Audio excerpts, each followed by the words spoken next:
Alright, so we're here in a new scene. So let's now, before we do anything else, let's actually set our project up correctly. Instead of how we had it before, where we did it way too late. So just 30 FPS and then frame range.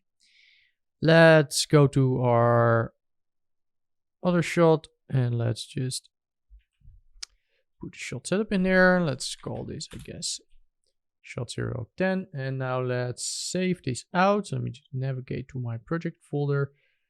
Alright, I can just do it over here, I guess. $root/3D shot 010. Just go to shot 020, just select the name. So I already have somewhat of a name and I don't have to type it out myself.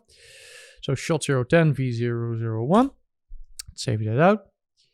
Now we're gonna grab some stuff from this thing here.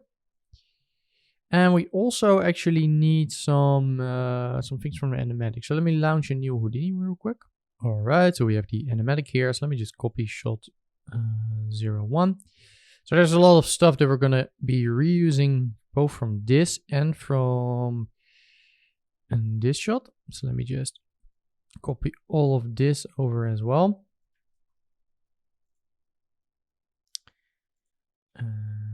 Just double check. Yeah, this is the correct one. All right, let's paste it in. There we go. So from this one, we're gonna be, let's just hide this. Gonna be grabbing the camera. And let's just have a look here at the environment scatter. Or that's not working yet because we haven't pasted the peppermint here yet. So we also need that one. We just turn off textures already because I know that's going to make it a lot slower. So let's just have a look inside over here. Let's hide some stuff. I'm not sure if we changed anything from the environment plan, so I think we might just be able to leave that as is. So this were how they were in shot 010. And here, right, those are the same. It's mainly here that we need that thing. All right. The hero plant did change a little bit. So I guess we can paste the other hero plant here and load the peppermint in there.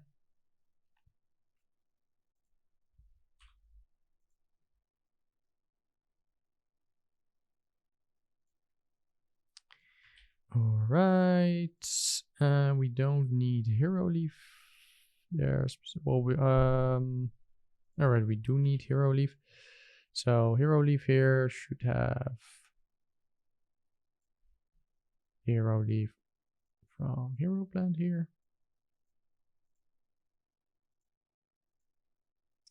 And then hero plant should be main plant. All right, so now we're pretty much back to where we were in the animatic.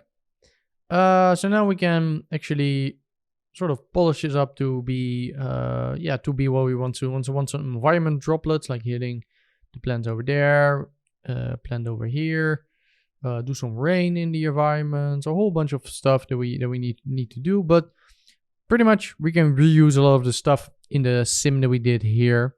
And then just repurpose it for this shot. All right, so essentially what we want to be doing is we want to make a version of our plant that has some droplets sort of falling onto the leaves.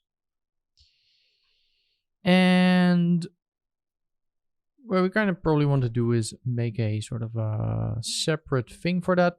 I guess we can copy and paste our sim. Let's just do it in one of those nodes. And let's call it, I guess, plant drops, something like that. So let's go in there. And we are missing a thing.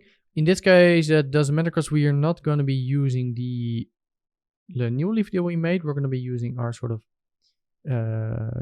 new, or like the original leaf from the plant. So let's object merge our peppermint in here.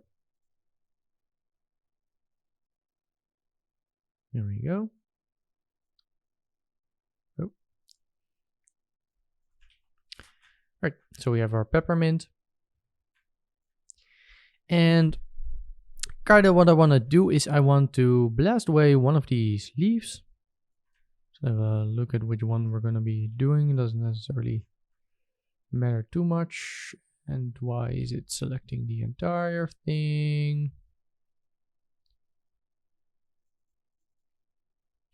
All right.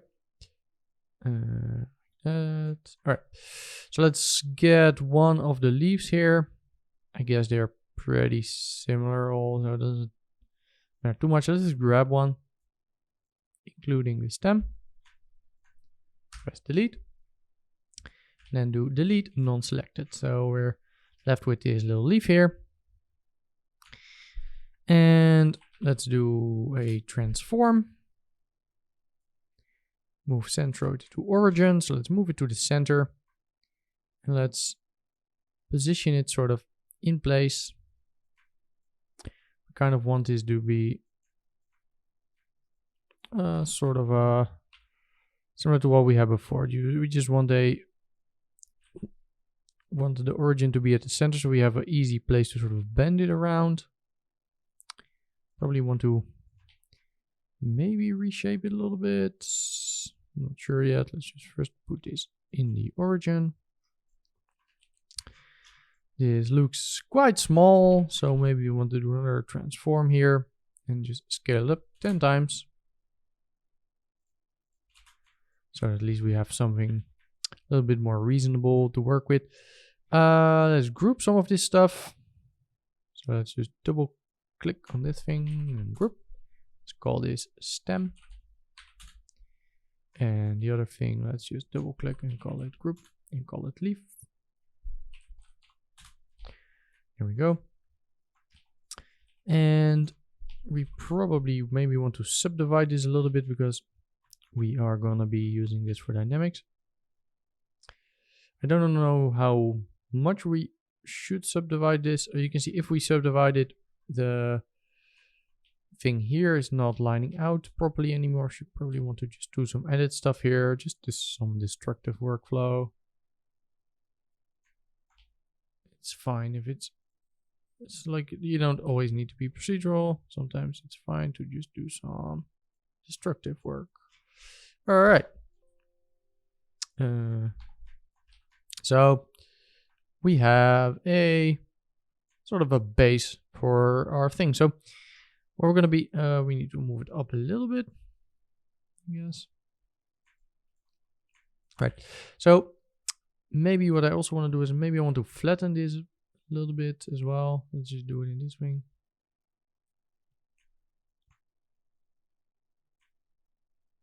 All right. So what we're going to be doing is, oh, now the edit here is not correct. All right, let's just remove that one. So that's the downside of working destructively. Sometimes you need to redo things. All right, let's do it again. All right.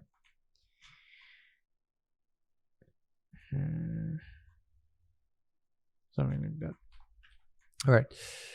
So what we're going to be doing is we're going to be creating a version of this leaf, or perhaps two versions of this leaf, with just a drop hitting it. So we're just going to make a drop falling from very high up above, hitting it, splashing it, similar to we had before, and then just, I guess, just rolling off it.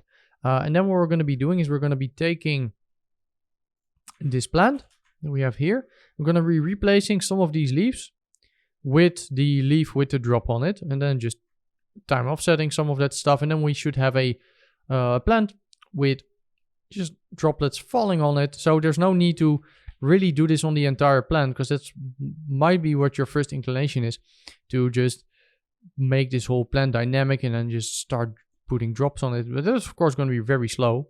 While if we're just going to be doing it on one leaf, making one or two variations and then just copying it to the original plant, just replacing the leaves that are actually there, we will have a much just a much what do you call it?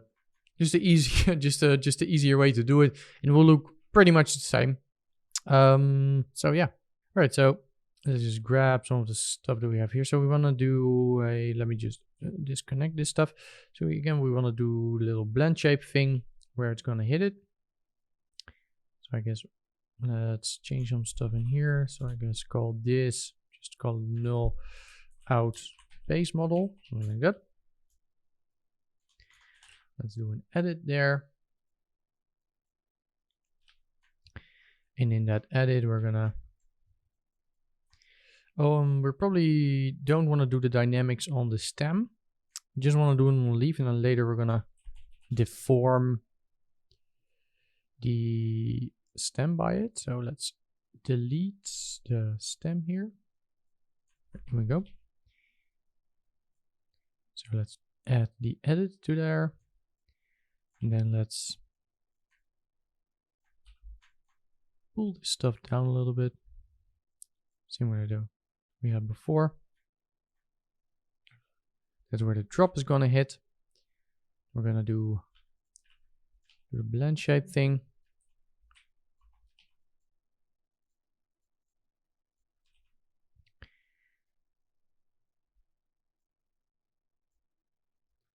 Let's just do this manually again. So I guess 2 frames, 1, and then 1 frame back,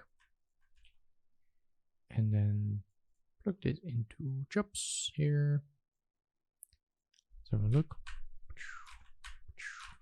Right, it's looking pretty good. Let's grab this band we have. I guess we can delete that edit there. Let's put the bend in there. We need to remove that thing. So we need to set capture region again.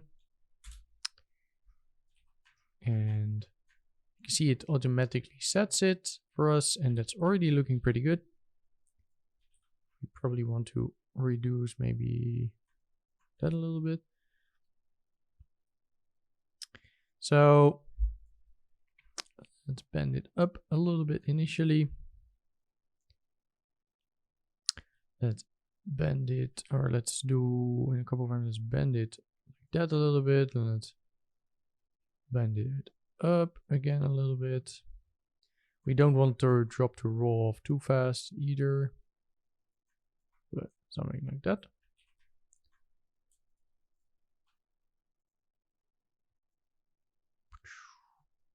All right, let's see what this looks like if we throw it into the jobs. Let's actually look at this real time. Right, we probably want the band here to going a little longer.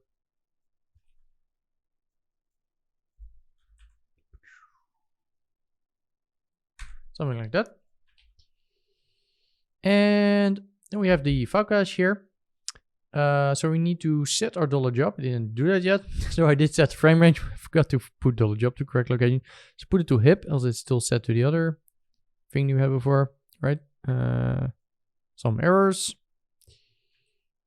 See if this is set correctly by middle clicking on it. Set to shot 10. So that is good. Let's do version 1. And let's just save this out. So we got our base leaf there. Maybe we do want to save this out a little bit longer, just in case we want to time offset some stuff, and we can deal with time shifts and all of that stuff to do all of that. But let's just save out quite an extensive range. I mean, it's going to be quite light anyway, so all right. So let's grab our little sphere here. Let's template our leaf, and it should already be big enough. It's already scaled it up by 10. Right. So let's grab our sphere. Let's move it into place.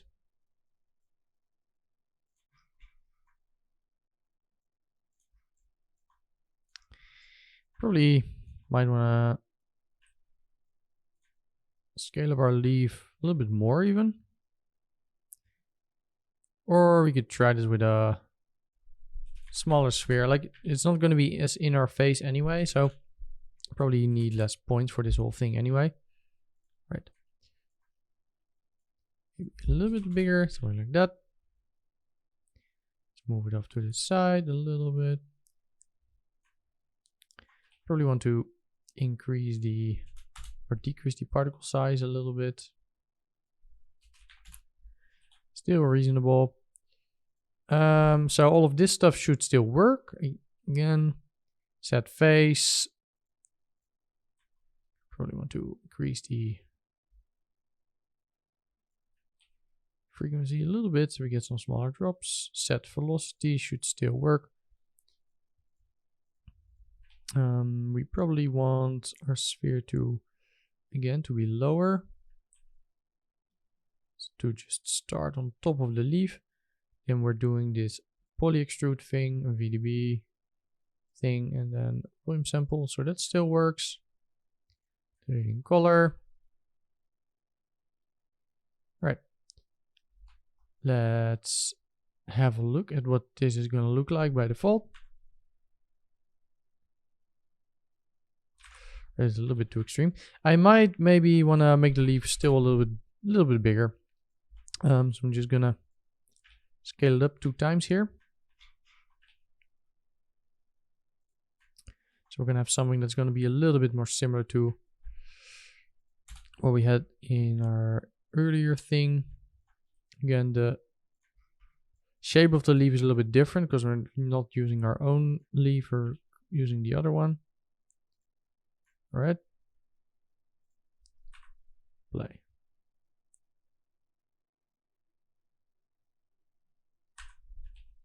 That's looking pretty good. Probably don't want this to start rolling off as quick as it's doing here. All right, I'm gonna increase the velocity a little bit, maybe 33. I'm gonna increase the friction. So it's gonna stick to the leaf a little bit more. All right, that's way too much, the velocity. Let's put it to 18. And let's change this stuff a little bit more. You can already see sort of, because we set this up procedurally, it's quite fast to just experiment with this, because it was already working really well.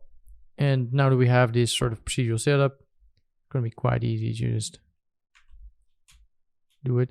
I don't want it to roll off particularly, because else we're going to have to deal with, maybe there's leaves underneath it and it's going to fall through the leaves, and you probably won't even see that, so it's not going to be that big of a deal. But I'm going to increase the friction a little bit more. Mainly just want some of those drops to just hit and then be on the leaf, maybe roll a little bit, maybe a little bit more than this, but maybe even a little more. So let's try friction of 2.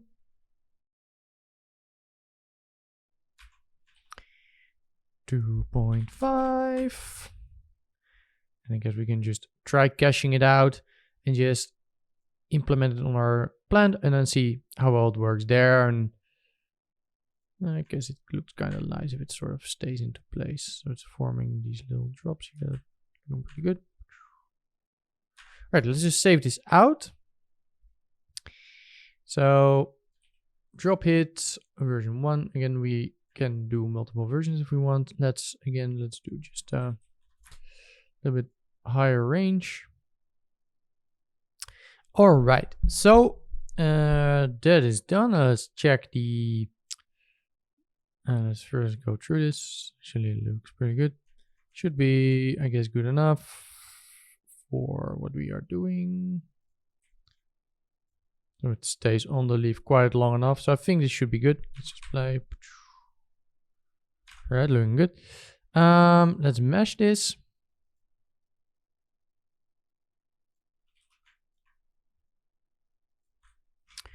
actually already looks pretty good. We don't want it to be too high res per se, because we're going to be instancing this on a lot of places.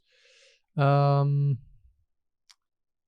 we want to increase the droplet size a little bit. And let's increase the adaptivity. Because again, it's going to be very small in the background. It's going to be instanced quite a lot, and the lighter we can make this, the better. Let's turn off this stuff for now. Let's turn off this stuff. Let's cache out the meshed version. Oh, probably before we do that, what we want to do is because of course we're gonna have this drop in the beginning gonna fall on it. So we probably want to change our first frame here to 970. So we have some, again, this is why the pre-roll is useful. So we want, let's do a transform here. And let's do time shift. Let's clamp it to first, clamp it to frame 1001.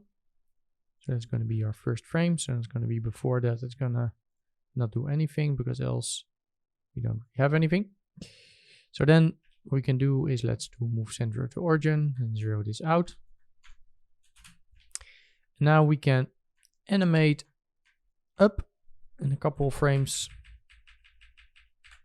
Let's say like 10 frames or something. Oh, the leaf here is also not there. Let's do time shift. Clamp to first. 1001. So we have some leaf there we can template. Yeah, so let's animate this up in a couple of frames. Let's have it start up quite high, because it's going to be a background element. So I'm going to have something like that. Let's just play through this. It's not right. It might need a couple more frames even.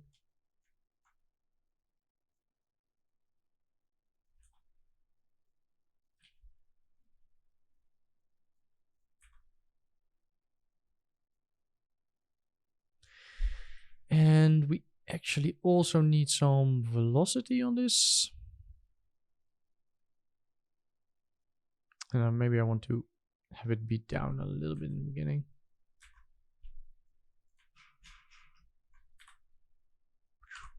Right, I think that looks pretty good. So we want to trail and... Okay, maybe we want to, before we mesh this, maybe let's do this time shift and transform. Let's do it before we do the particle fluid surface. And let's trail. Do compute velocity. So get some actual proper velocity on our things. And then also on our resulting splash and stuff. Right. Looking good. Now we can, I guess, remove this stuff we probably want before it sort of moves in. So in the top here, before it starts falling. Probably want it to start relatively fast. So maybe just make this linear.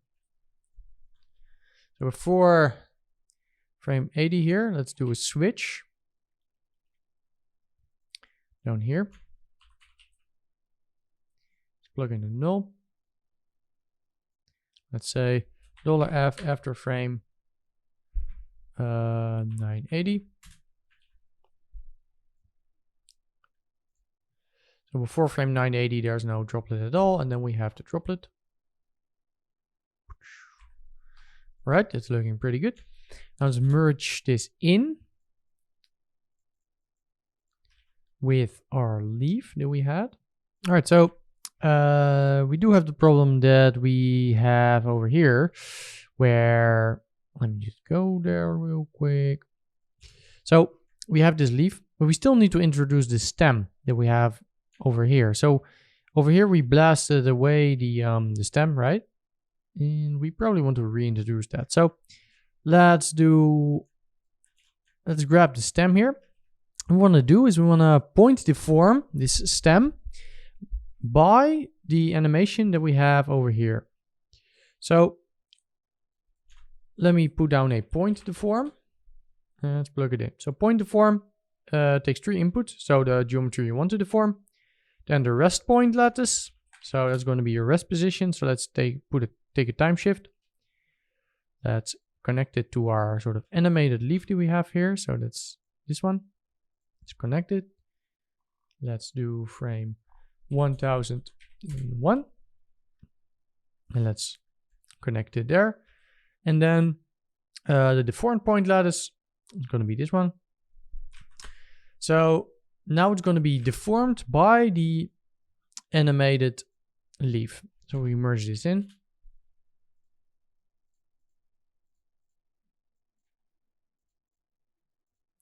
This is not gonna properly work because one thing that we did a little bit wrong here in the order of operations. I should have probably bended this before we did all of the other stuff, but we could rerun all of this, or we could just copy and paste this bend here and just pre-bend our pre-bend our stem. But we do need to get rid of this animation here, else we're gonna be animating it and then deforming it, so that's not gonna work. Let's just have a look at what this is gonna do. All right. That seems to be working quite well. We probably need to do this, or over here we need to do start, clamp to start, else in the beginning it's gonna act up weird. Probably want to connect this other stuff as well. Let's just connect this one over there as well.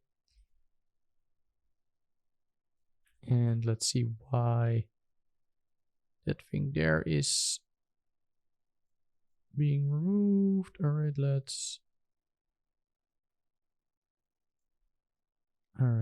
that needs to go over there. All right, play. All right, so now you can see our stem here is now being deformed by the leaf. So let's plug that into our leaf instead of just our normal leaf. And then if we go down here, then stuff is not going to be okay because we need to transform this up by 2 because we did that over there. Right. And let's press play. All right, looking good. Let's put the out node here. Let's call it out. I guess leaf drop hit, something like that. Let me just flipbook this to just see what this looks like if we actually just play it back in real time. So let's, I guess, 1001 until frame 1100.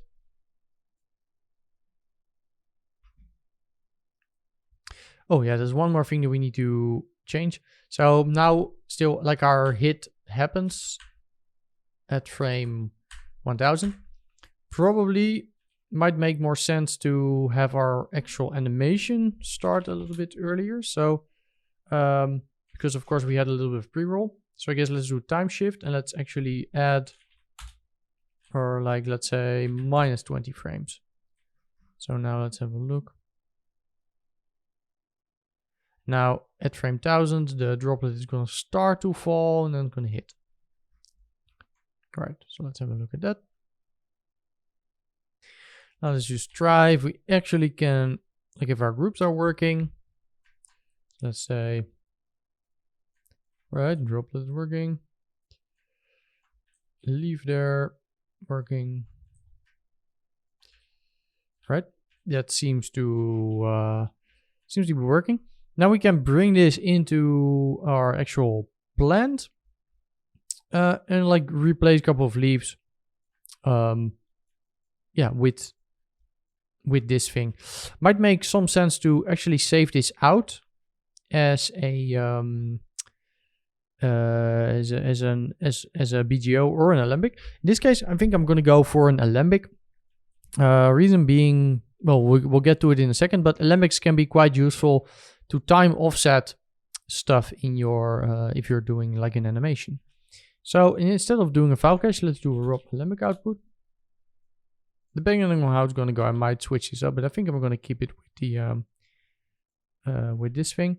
So let's say $job. Let's make a separate folder, maybe called ABC. Let's call it leaf_1.abc. And let's just, I guess, just save out our entire frame range. So you can see it's saving out.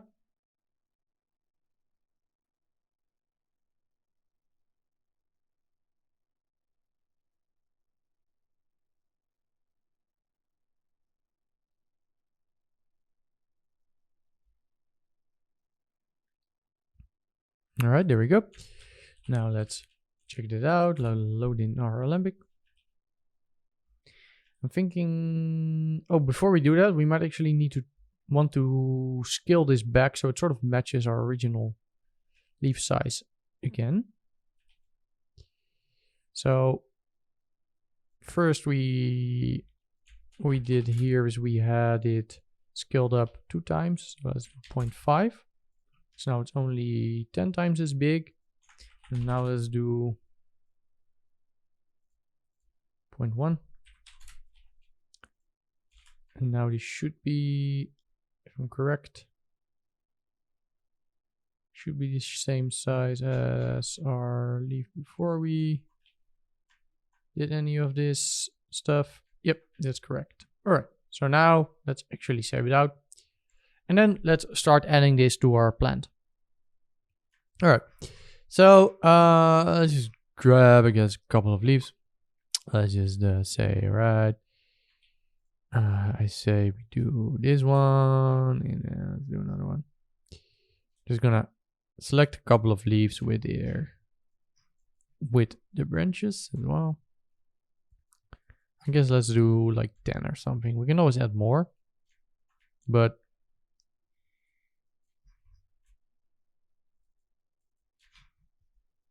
at least with this, we do have to do some manual work, but it's not too bad overall. Just make a couple of selections. I'll probably fast forward this, or maybe not, then I'm just rambling, telling you a story about how delicious my coffee is I'm drinking right now, but maybe you won't even hear it because this might be fast forwarded in the edit. So I don't know. Did you hear it?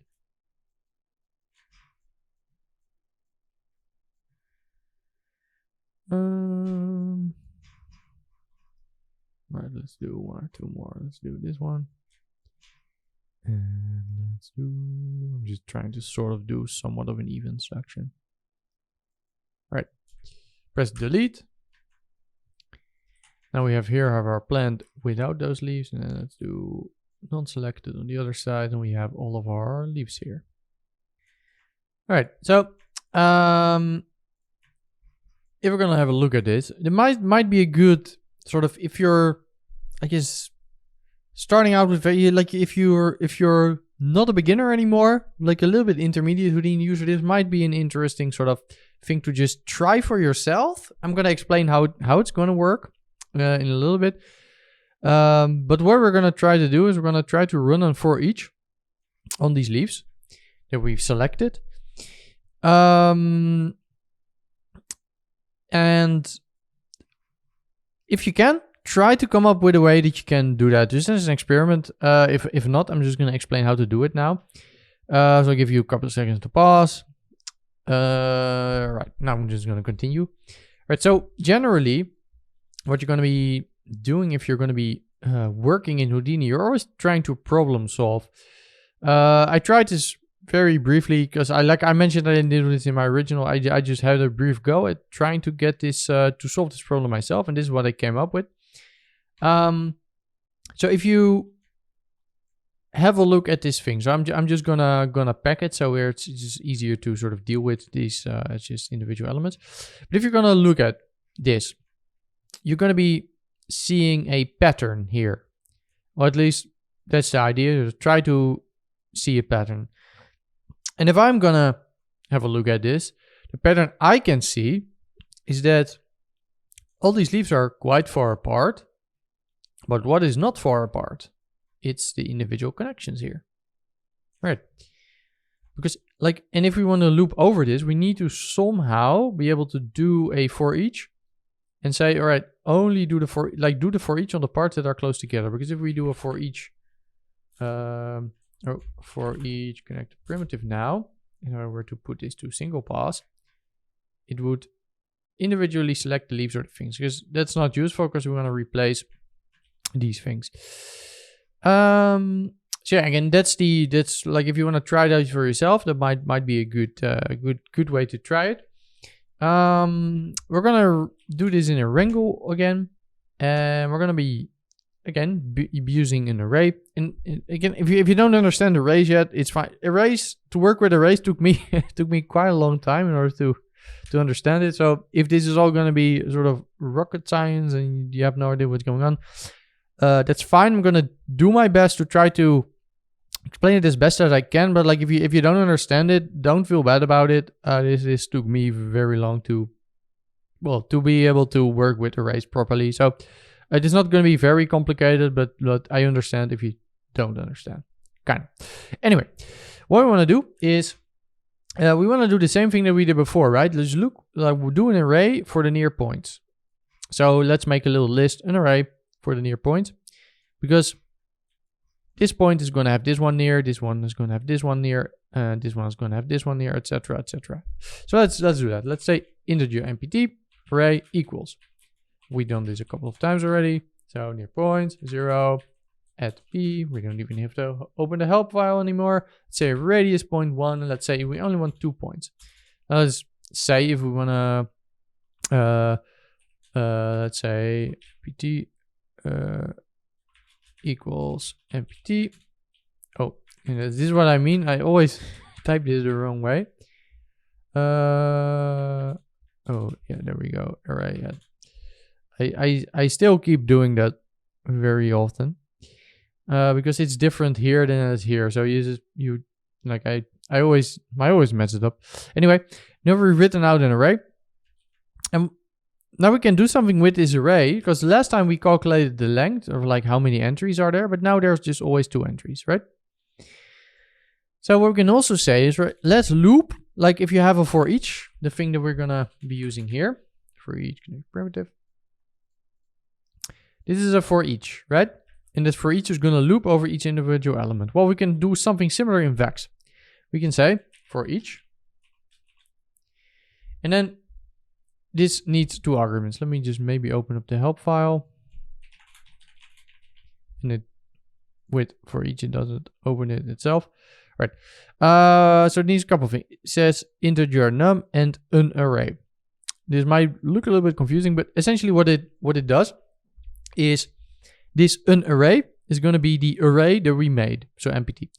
This first thing is going to be the entry in the array. So if we have this array, like let's say this array with 5 and 4, this array has 2 entries, entry 0 and entry 1. Simple enough. So we're gonna make something here in order to refer to. Oh, and I accidentally closed my help file. But we're gonna make something to refer to our entry in our array. So that's gonna be, let's integer I or x or like whatever you want to call it. Let's do I, because for iteration, that kind of makes sense. And then we're going to do it on npt. It's npt array. And we're going to open and close. Simple, like if you do similar if you do an if statement. Let's maybe clean this up a little bit. All right. So what we kind of want to do now is we want to make sure that we have something that we can iterate our for each over. And you could do this a couple of different ways. But what I am going to do, and like this is not the best way particularly, but it's a way, and like there's 1,000 ways to do it. I'm going to say float x. This is a random float. What I'm going to do is I'm going to do a random function for npt. So that's going to be the array that we have. And we're going to say, all right, which entry of the array? MP3 0. But I also want to add MPT 1. And then close bracket. And why is this erroring? Random MP2 MP2. Let's have a look. Why are you erroring? Why are you erroring? Oh, equals. All right. Anyway, so now what we're going to be doing is we're going to be for the array, for each point, we're going to add. So we're going to do a random of the combined value of the first entry of the array plus the second entry of the array. So that's going to generate a value between 0 and 1. Now, we're going to, if we were to write this out, f at x equals x, let's try that. You can see that we get random values that are the same for both of the points in the array. So this one has the same value as that one because we added those parts in the array together, right? Because, 0 plus 1 is the same as 1 plus 0. And 14 plus 15 is the same as 15 plus 14. So those are gonna give the same random result. Now, if we're gonna have if we're gonna do a for each, because you might say, all right, for each like numbered point, and let's say x is not gonna work because the for each will need an integer and to run on, and this is a float, and we cannot just say this because it will all just evaluate to either 0 or 1. So that's not going to work. Might be good to sort of expand this 0 to 1 to a bigger range. So let's say x equals fit 0, 1. So we're going to fit the 0 to 1 value that we already made from x between, let's say, 0 and 69, 420, 69. Just a bigger value. You can type anything you want here. This is just a random number that I thought was funny.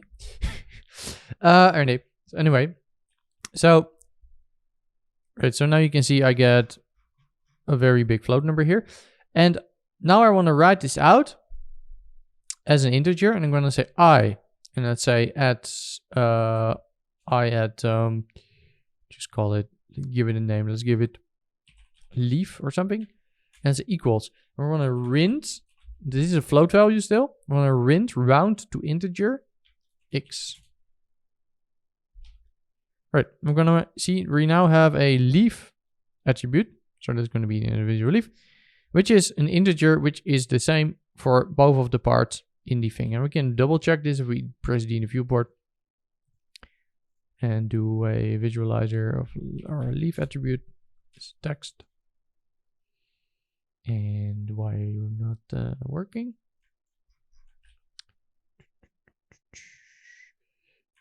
All right, you can see there you go. Same value. All right, so we're getting somewhere. Now, if we're going to do a for each, I probably want to do this over the primitives. So let's say, all right, and maybe let's want to name this. So I guess combine leaf and stem. All right, attribute promote. We're going to promote this from point to primitive leaf. And we're going to have a leaf attribute here instead, or a primitive attribute instead. Now we can do for each, connect to primitive. And we want to do it over the name leaf. Single pause. And there you go. Now we can loop over those individual elements.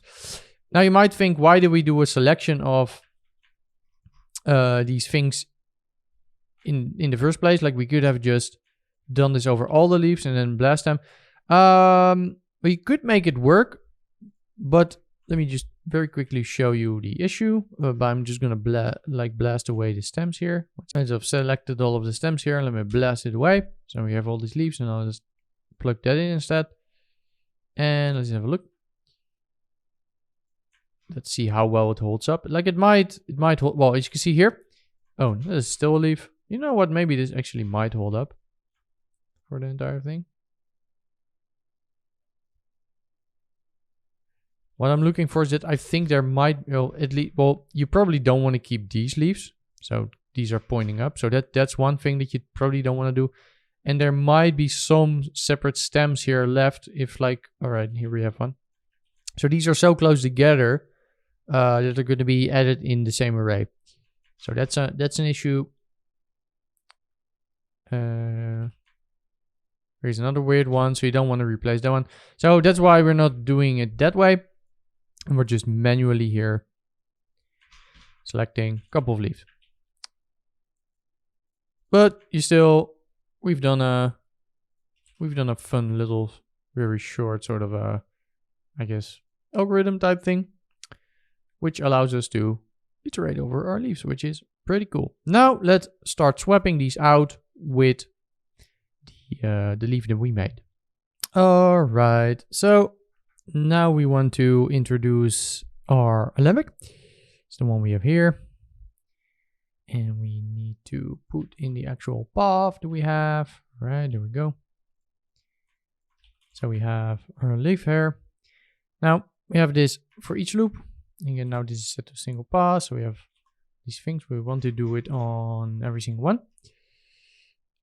Let's select the first input here. So we just have one over there. And now let's think of how can we get this thing in there. Probably what we want to do is we want to only keep one of the points. So I guess we want to, let's say, blast away 0.1, or let's say blast away 0.0 and then delete non-selected. And right, so now we're left with just this leaf here, as you can see. And now we should be able to, if you want, so this is treated as packed geometry, so you could just copy to this because it's just treated as a point. But if you wanted to, you could put an add, and then delete geometry, keep the point. You can see now we're just left with a point. But again, that's optional. But I'm just showing you kind of what it's doing. So even if we were to copy something to this, this is already treated as a point because it is packed geometry. So let's copy 2 points. There we go.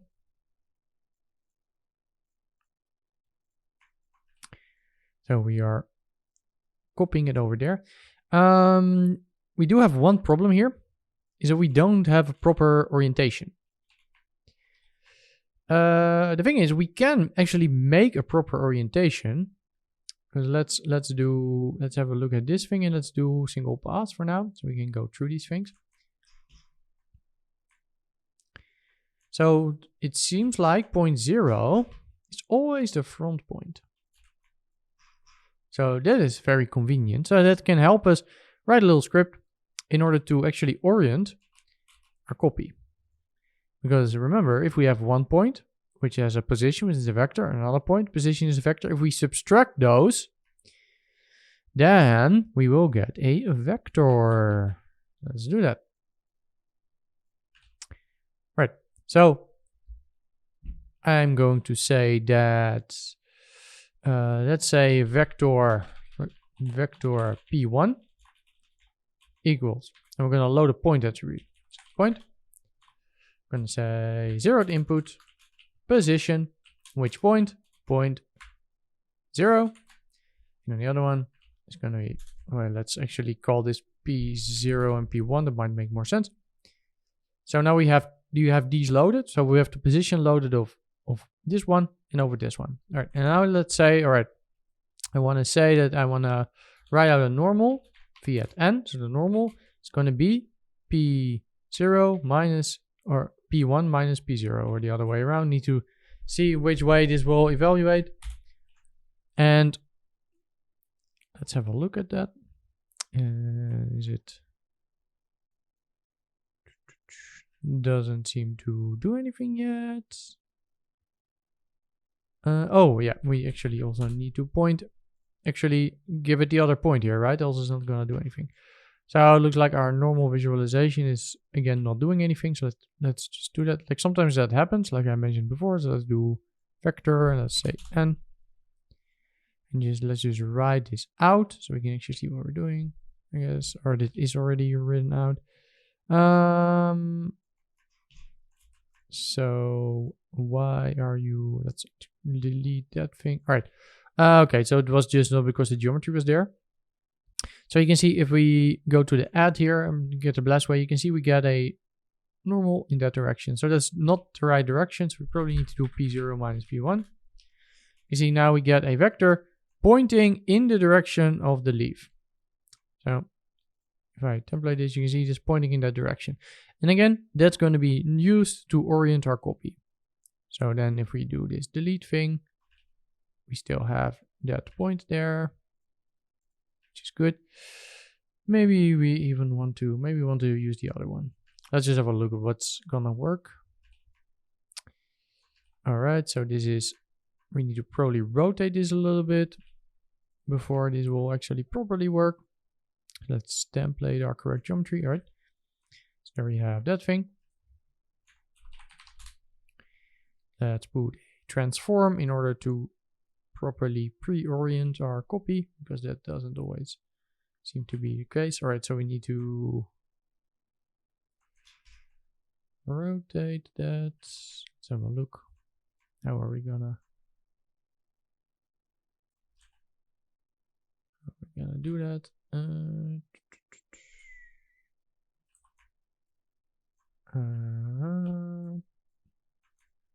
Trying to. All right, maybe let's have a look.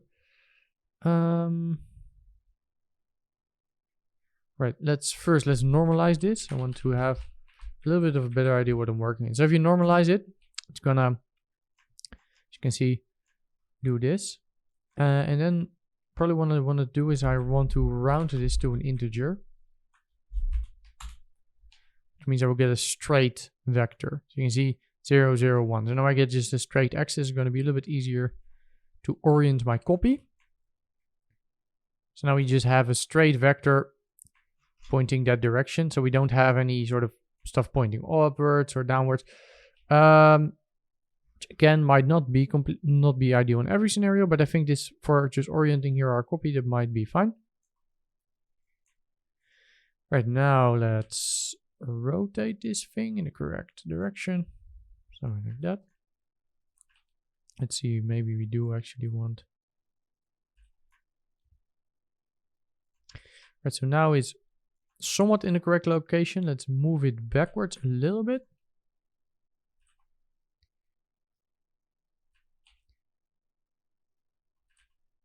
And now let's try a match size.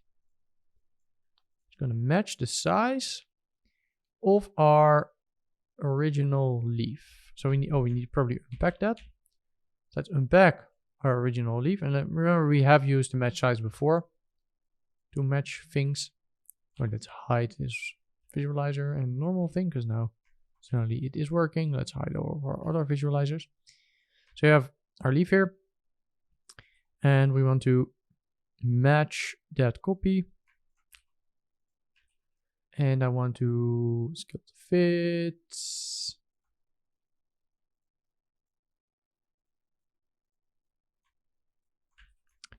Seems to be roughly okay.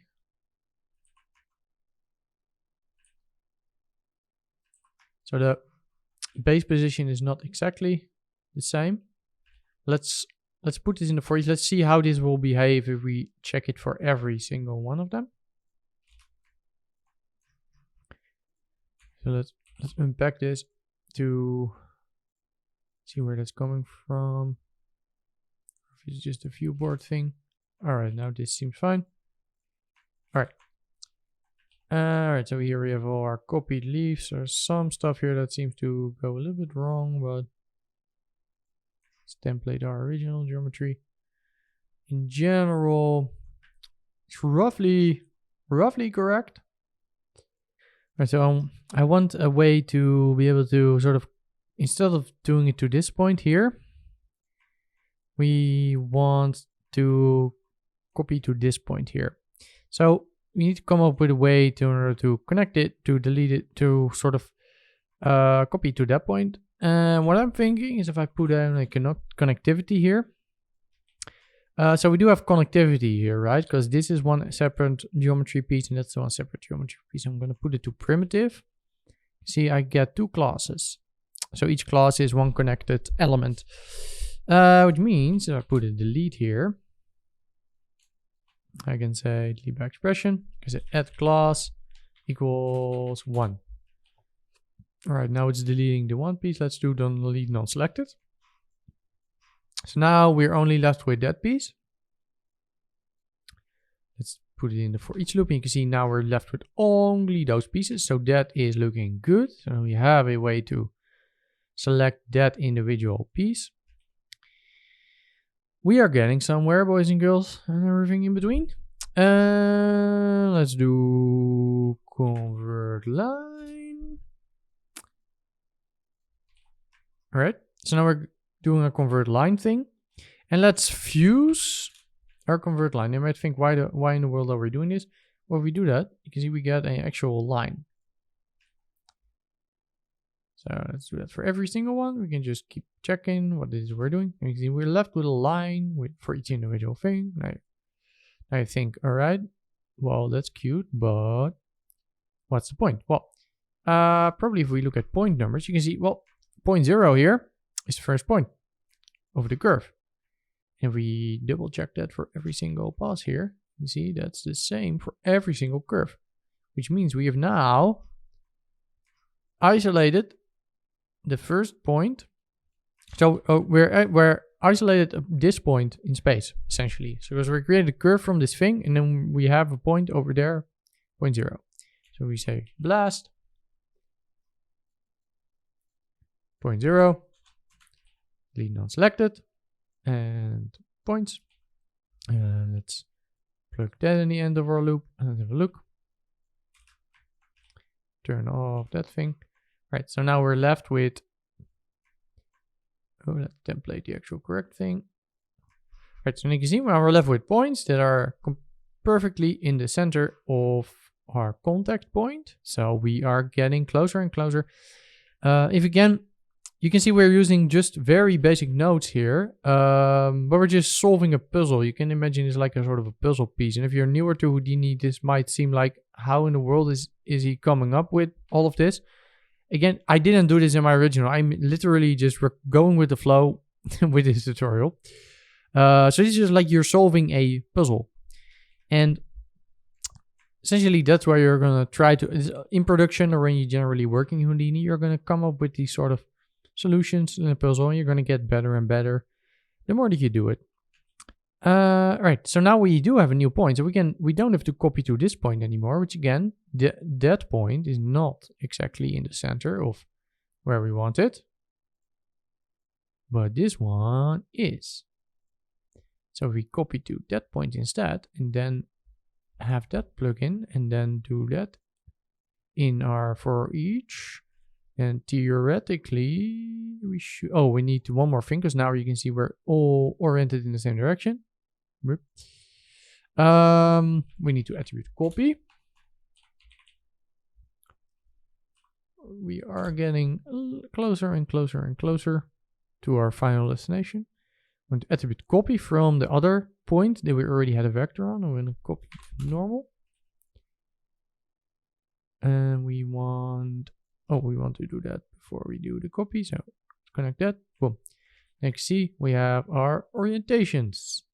And here's one that's flipped. So probably don't want to use that one. So we still need to do some manual stuff. We probably want to delete that leaf. Let's just have a look which one it is. That is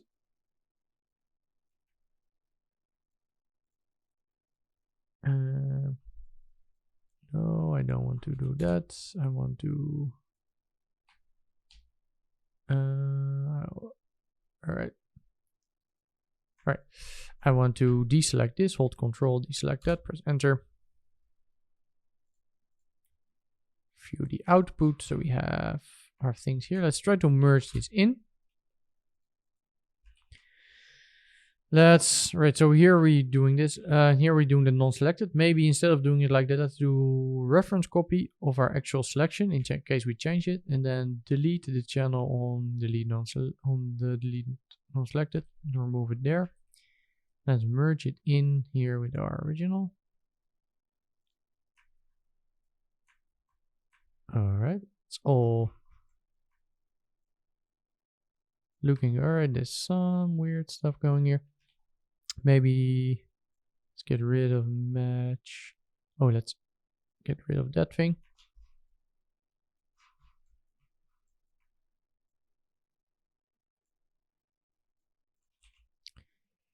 All right, let's get rid of match size at all. All right, yeah, and we changed some position here and there, so I guess we can get rid of that because that's of course not going to be correct anymore.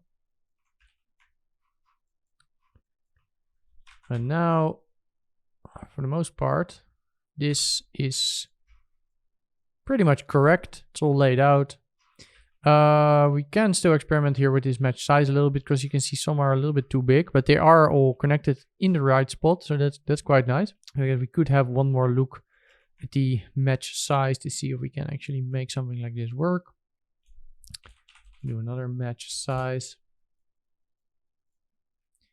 Let's do it to the impact thing here, and let's turn off translation. Let's do scale to fit. So in that case, if the original is bigger, then our new one will also be bigger. Let's see if that makes some difference. Again, orientation will always be a little bit different because, of course, we want them to be straight facing because they're, well, we have that thing over there. All right, so some weird things going on over there. Let's just reevaluate what's going on there. Oh, yeah, that's because, of course, in the beginning here, it's also evaluating the droplet. So probably we don't want to do that. We don't want to do that for the don't want to take the droplet into account. So maybe let's just get rid of it. Let's just maybe make it a little bit smaller overall. Again, this is going to be a background element. You can see we can do that stuff. And we could even say, right, the stuff on the top is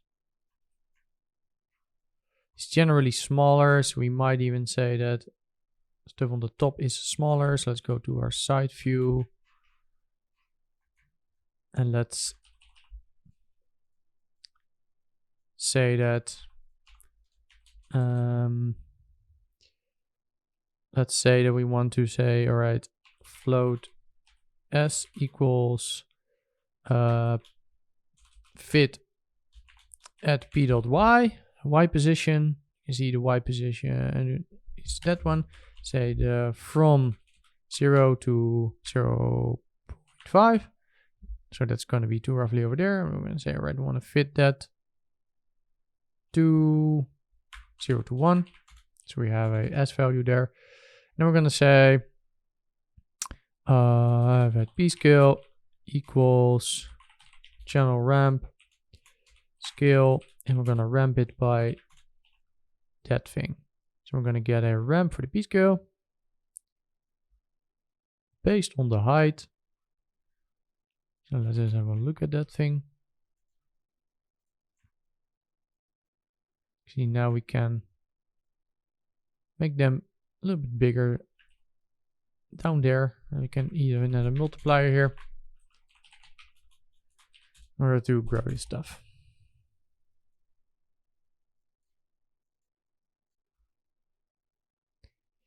And oh, we need to scale multiply, right? To give it a different name, of course, else it's not going to work, right?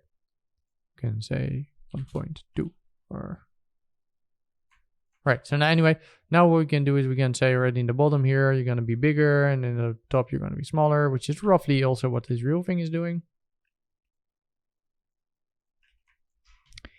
Now we have a plant with drops. Now the only thing that remains is we need to time offset these animations. So that's one more thing that remains. So, okay, I probably want to get rid of this unpack here because I want to keep my alembics. So now we still have the proper alembic here. All right. So now some more vex wrangling. Are you getting tired of vex wrangling already? Are you getting confused, or do you find it interesting? But as you can see, it can be very useful. All right. So let's do a little bit of theory about some cool stuff you can do with alembics, and the reason why we're using alembics here in the first place and not just a regular file cache. So alembics have the cool thing that they have, right? So they have intrinsics, and if we're gonna open up the help file and type prim intrinsic, let's see if we can actually find Houdini's. Right, yeah. Intrinsic values are similar to attributes but are computed on demand by Houdini rather than stored. And there's a whole list here of intrinsics, which you're probably like, oh my god, I just understood how attributes work and now I need to understand all of this stuff. Well, if you've got a lot of rigid bodies, then you're going to be dealing with a lot with this stuff, but in general, you don't necessarily need to know all of that. One thing that we do care about is ABC frame.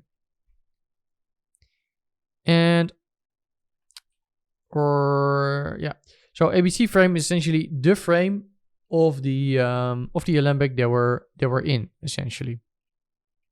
So ABC frame here will be essentially the frame in time. So we're at 30 FPS. So we're here at starting at 32 point whatever seconds. We can actually override this by typing a little wrangle. So let's do as with wrangle. Let's move to primitives, because you can see this is it's a prim intrinsic. Very simple. Let's say set prim intrinsic. Here you see a function pop up. Let's open up brackets and let's do F1. Let's have a look at it. All right. Handle, string name. What do we want to change? We want to change ABC frame or whatever it is that you want to change. We want to say point number, because it is a packed primitive and it's just 0.0. Pretty simple. And here we're gonna be putting the time. Let's for now just put time, and we're gonna be typing set, and then we're gonna do it like that. And now you might see literally nothing has changed. But what if we put instead of time? Because now we're replacing it with a time, which it was already at. Well, what if we say 0.30? Boom. See, now we're overriding it to 30, and it's gonna remain the same. Pretty cool.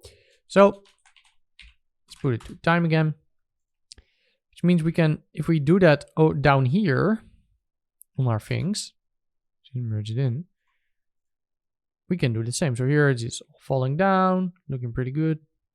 And now that I think about it, we should probably get rid of these spheres in the beginning. But for the most part,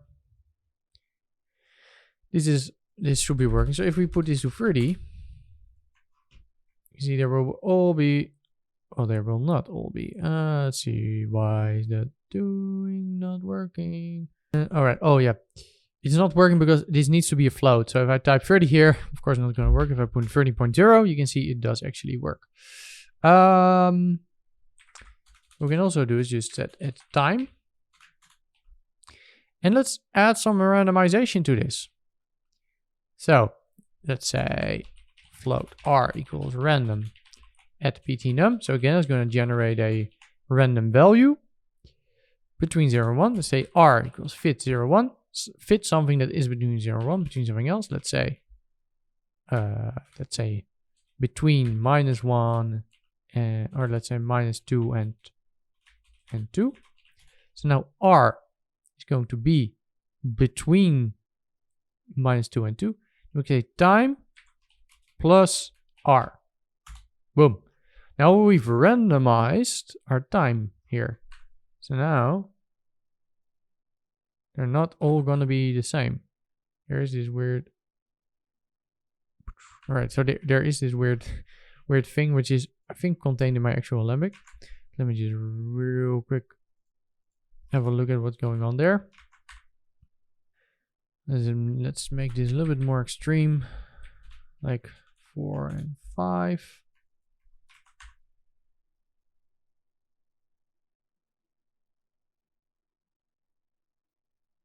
Alright, this seems to actually work, and I don't have any of the weird stuff with the leaf, so I guess that was just an error. Alright, so let's merge that in. So let's say set timing.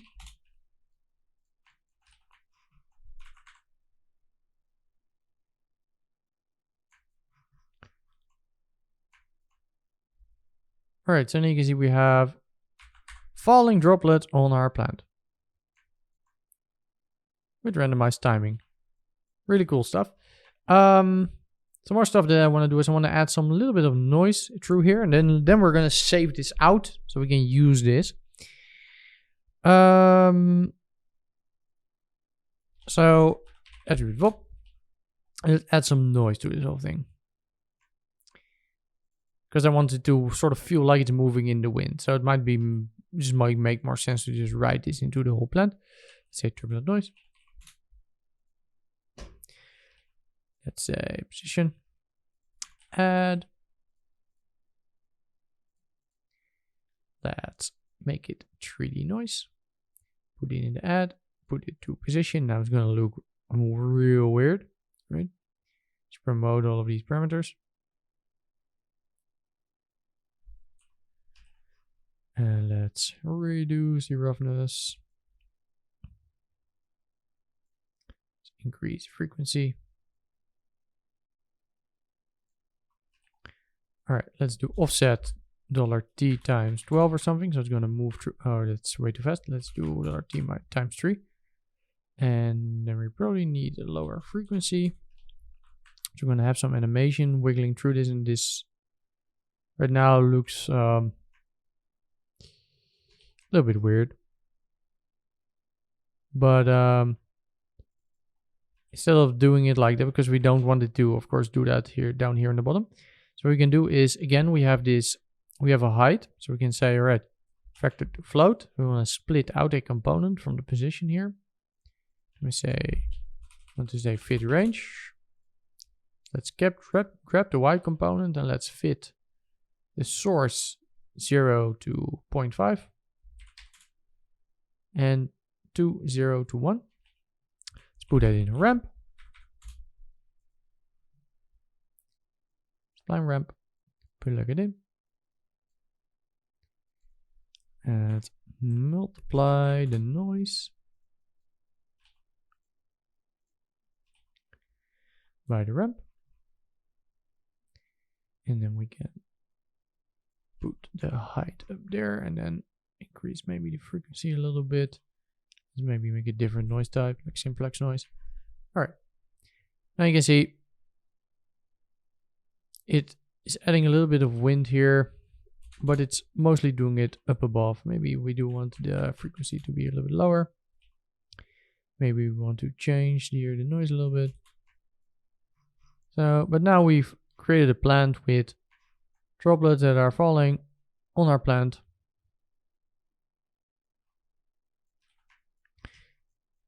And I see, right. I see some weird stuff here going on where it's sort of bouncing. Let's see if that's actually the noise causing it or if it's something else. Right, so that does seem to be the noise. Let's make sure everything is unpacked here. All right, so now that everything is unpacked, it's solved. Some stuff was apparently still packed. Now we have a plant with slightly randomized drops. Probably do want to change the timing here just a little bit. I don't want to make it too extreme. Like I don't want stuff to start falling this quick. So I guess let's do -4 to 0. So they're going to start a little bit later.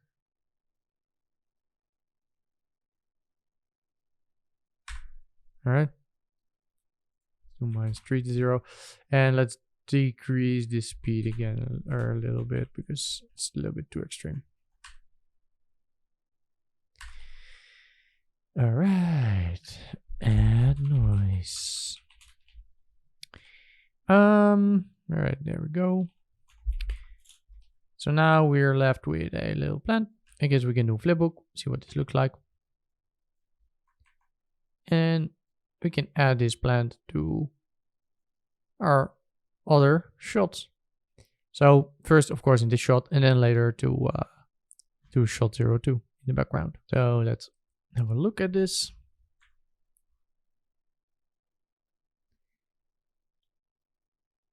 I think the noise is a little bit too extreme still. And you might want to add a little bit more leaves. So I might add a couple more leaves. So let me just do that real quick. So, but again, we made it somewhat procedural here. Like it's not completely procedural. We're still manually selecting leaves. But aside from that,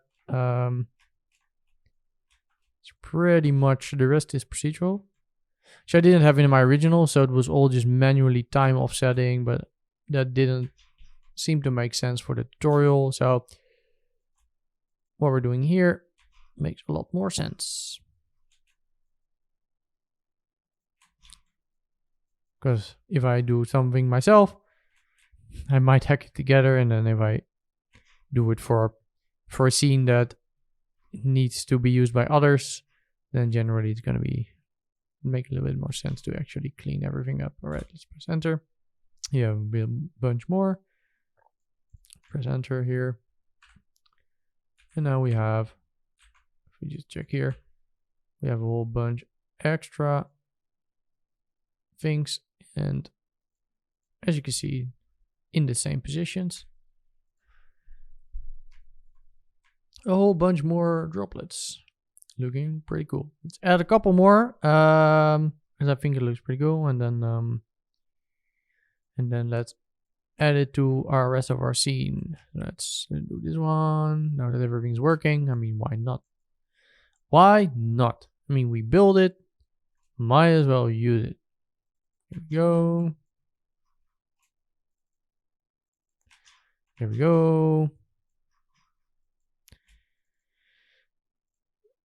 There we go. Easy, we only use one iteration of the drop, but I mean, for the most part, it's no. Let's not do that one. For the most part, it does look well enough. You could also do different iterations of this with like a variant attribute, but I'll leave that up to you because the tutorial is long enough as it is, and this is already working pretty well. So, but feel free to just keep adding your own stuff. But here we have a cool plant. Let's write out this plant, and then or probably need to a couple things that we need to make sure. Then we transfer all of our proper groups and path. So to transfer our path attributes, transfer all of our groups that we had.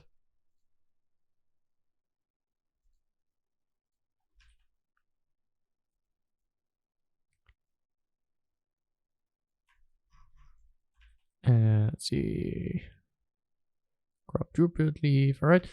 I think that should be everything that we need. If we later discover that we're missing something, then we can always swap it out. But let's wrap alembic output to this thing again. Let's say, just copy this path here. So, or let's do instead do it to $root, because we're gonna reuse this in more shots. The root assets alembic, and let's call it rain plant and rain plant 1.abc. Right, let's save out a frame range of roughly this. So you can see, even when working within Houdini, sometimes it might make sense to actually do alembics. All right, so saved it out. Let's just double check if the alembics actually working. So I'm just gonna have a look at this thing. All right, so here we have our plant. You can see place back really quick.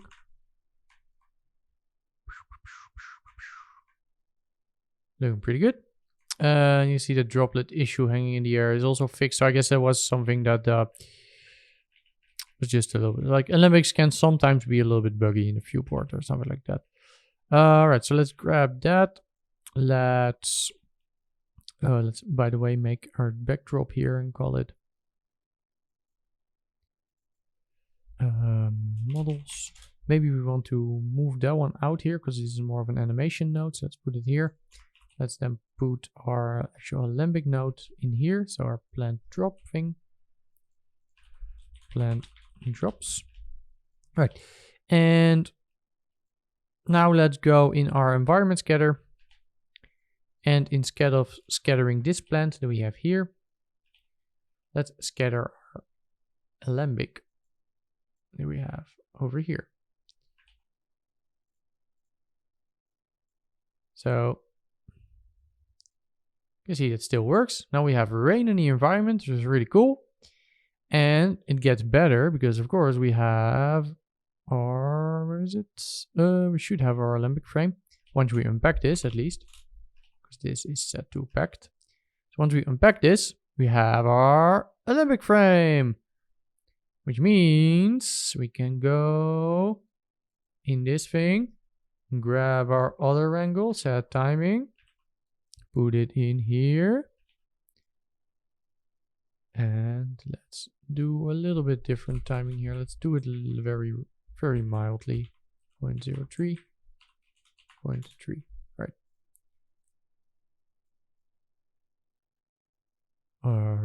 Okay, you see stuff is acting a little bit weird in the viewport here. I'm not sure if that's gonna give an issue.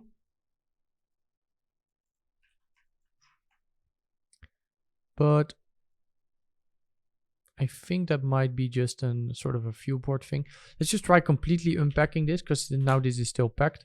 So try completely unpacking this, and right, yeah, as you can see, that seems to be fine. You can see it gets real slow if we do that. But again, alembics can sometimes act up a little bit weird. Right, let's flipbook that real quick with the stuff in the environment to see how well that works. All right, so here we are. I don't know about you, but I think it's pretty cool. There's some weird thing over there. Probably need to address, but aside from that, like here in the background, it all pretty much looks pretty great. I think happening there just probably has something to do with noise.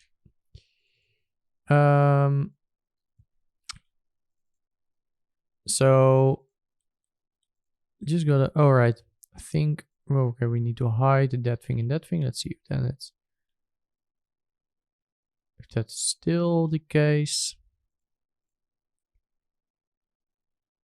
Hide that one. Right. Okay, so yeah, there was one that was really in your face there. All right, so that one is fixed. Now we need to swap out the main plant, hero plant, over here. So we probably want to keep the hero leaf thing here, but we want to replace our thing here with our plant drop thing. So we have that one. So that's going to be that one. Probably want to have that one here, and then let's probably need to unpack it. And we want to get rid of the thing there. And if I'm all right, Okay, so if I'm going through this, I see there is actually some issue here still with the alembic. Let's real quick check out why that's happening. Right, so it's a little bit of investigation and notice one weird bug here with the alembic frame. So if I do it like this, if I retime the droplet and the leaf individually here, see it works well. If I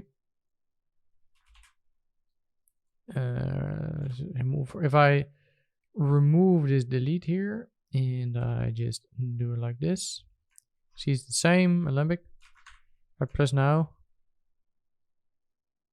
there's some weird offset, which I don't know why, but if I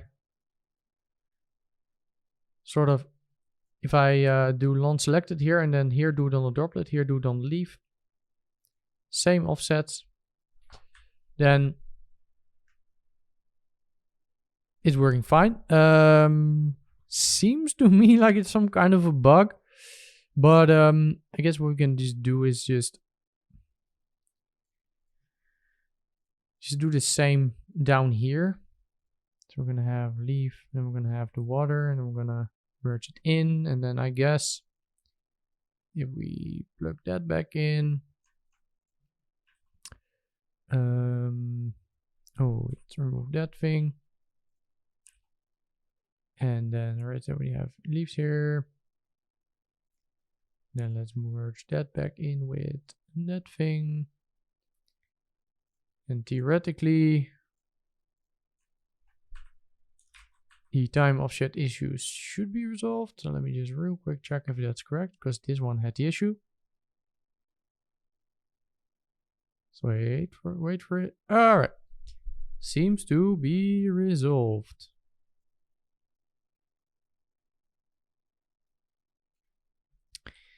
All right, that's working. And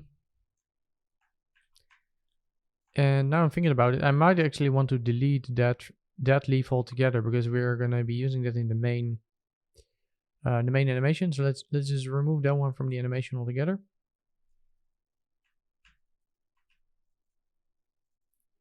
Because that's gonna be the main leaf. And then in here, let's blast it out as well, so we still have it from the other thing. All right, so let's have a look. So then we have removed it in here in the main shot. All right, save this out again. Here we go.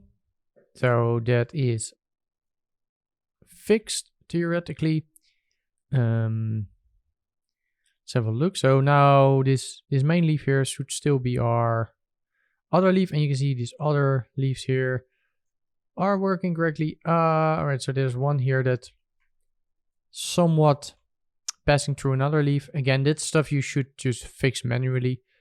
I'm trying to do everything a lot faster now, of course, and if I do this for my, like when I did for my original, because of course this needs to be for a tutorial. So for now, I'm just gonna say, right, let's just delete that one leaf there.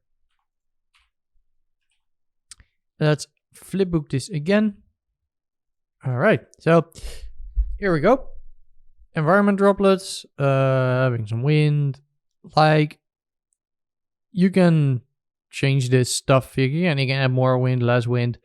I think the wind is maybe still a little bit too extreme, but in general, this is pretty much what I want. So I guess the only thing that sort of remains here would be adding the sort of fake droplet that's just before it's going to hit the leaf, and then the sort of the environment rain. But again, we already did a lot of that. So I think probably just enabling what we already had is probably going to be good enough. And then here in the big drop, let's just do a sphere. Let's just manually animate sort of a sphere in the last couple of frames. I'm gonna need to open Premiere to see which frame that is again. So over here inside of Premiere, let's open this thing. So we're cutting out at frame 100. So it should be, big drop should be around frame 1100, should be down, and that's already what we had in the animatic. So this, realistically, that should already be fine. We just probably want to move this a little bit better into position.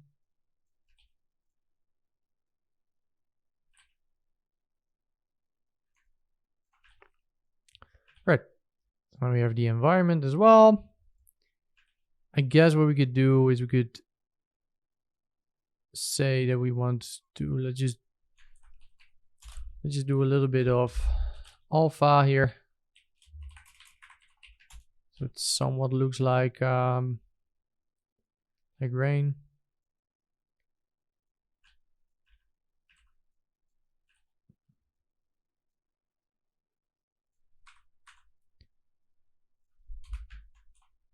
In the flipbook, but again, it's not really gonna matter that much. Same over here. We're gonna do all of that once we get to the rendering, but for the sake of the flipbook, this might make some sense. So let's do a final flipbook, and let's then add it into our edit, and then we can real quick move back to shot 02 to also add some environment stuff there. All right, so here we go. Looking pretty good. I say export it. No, not as that one. Let's do export as FFmpeg. And before, create a folder called flip. Shot 010, 3001. Export. Let's go view and explorer. And let's do third project, let's do 3D, shot 010, flip. Let's do first review and project, so we're in the correct folder. Let's plug it in there. Let's replace it over here. Alright, so that seems to be, oh, we did 720p, so that's not correct size, but I'm not going to export it again. I'll just scale it up.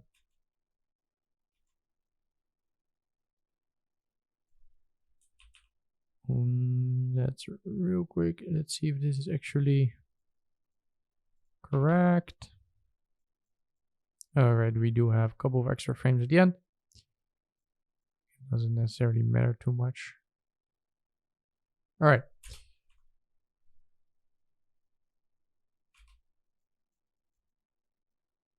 So a little bit hard to judge here with the alpha on the main drop, but let's just keep it for like that for now. All right, I'm turning up my recording audio and let's just check.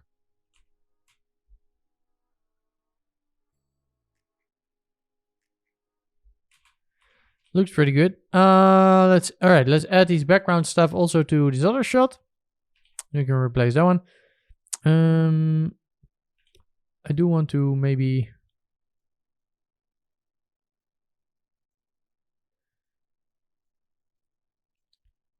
all right, I probably want to move this a couple frames back to just have it actually be in the correct spot. And then I'm just going to remove the alpha here, so we just have something better to look at in the animatic. Do one more flipbook, then we can just override it. But all right, export again. There we go. All right, let's open up another Houdini and let's do shot 20. And then we're done with this stuff, and then we can move on to a little intermezzo with some rigid bodies. So we're there. Basically, all we need to do is just copy over the planned drops alembic. Copy it in here. Go into environment scatter. Instead of using peppermint, we're going to use that one. Now let's go over here. Don't you just love proceduralism, right? You can just reuse all of the stuff. Set timing and back. Right, let's use all of those things. Go over there, copy and paste. Right now we also have a rain over here. Beautiful.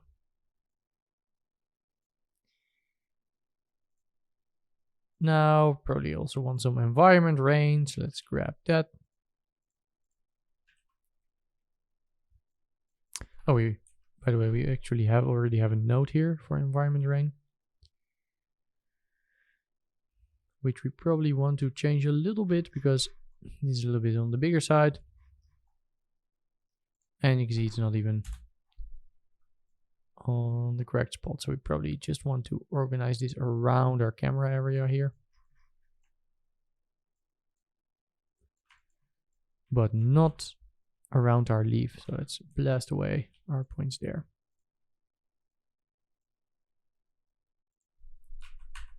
And let's have a look. And I probably just want to turn down the speed here a little bit as well. A little bit more close up, so it's going to be so close that if it's going to be too fast, that's also going to look a little bit weird. Right, something like that looks pretty cool. We do want to probably start caching these out, because if we're going to render, we want this to be cached out. So $hip rain, save to disk. Probably want to do the same in our other shot because we didn't do that yet.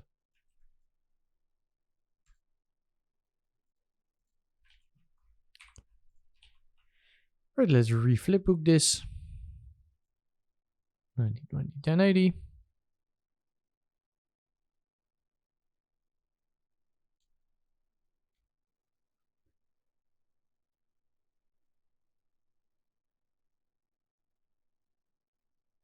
You can see it was pretty much, that's why I decided would be better to just include it in the shot 1, because else the video for shot 20 would have been extremely long if we were to do that in that shot. Right, so probably need to make this a little bit shorter. Okay,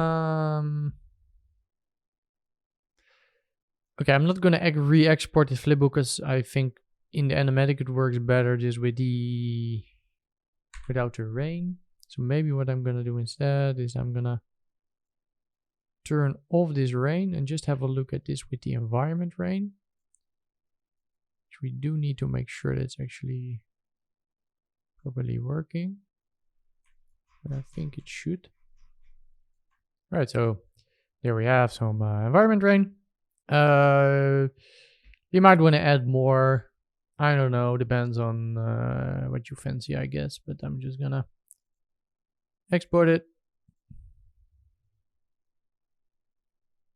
Pretty much it. Let's just go back to Premiere and let's just view our work of art that we've made so far.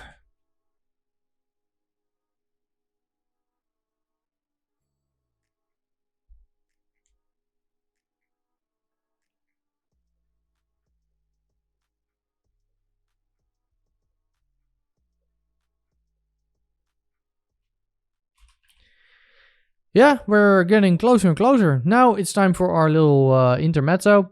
And that's going to be rigid body stuff, this stuff, which is already in our animatic, actually very close to what we're going to be using. So that's probably not going to be a chapter that's going to be too long. Main thing there is we need to add some debris, we need to add some detail to our pieces, stuff like that. Aside from that, that actually already looks pretty good. So I'll see you in the next video. Hope this one was interesting. I know it was a little bit more complicated than some of the other stuff that we did with some vex wranglings and stuff, but hopefully it was still you were still able to follow. But yeah, see you in the next part.